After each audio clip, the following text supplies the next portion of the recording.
What are the TSA rules if you need to pack tools in your luggage? Well, in this video, I'm going to cover which tools you can pack for your flight and which ones you should leave at home.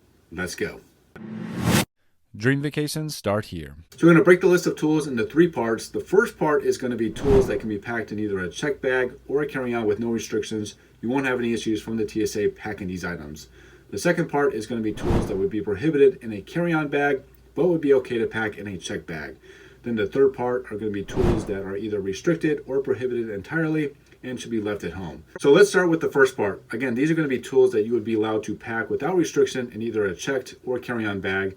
These tools are duct tape, extension cords, flashlights, magnets, multi-tool without blades, metal nail files, screwdrivers shorter than 7 inches measured from end to end, radios, surge protectors, and tape measures.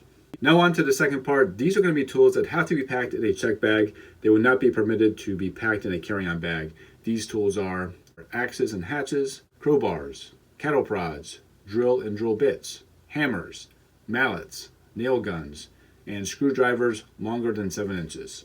And the last group of tools are going to be tools that are either restricted or prohibited entirely. So I'll go through these one by one. The first item is engine-powered equipment with residual fuel.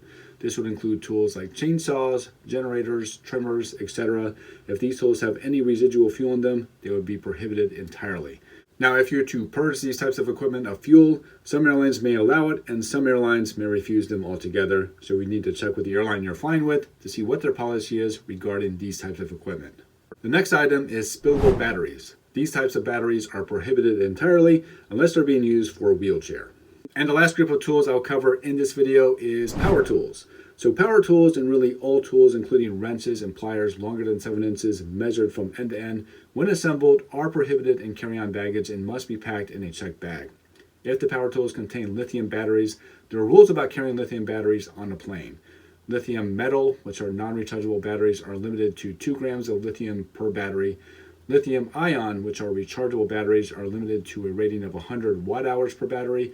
However, with airline approval, you can carry up to 2 spare larger lithium batteries between 101 and 160 watt-hours.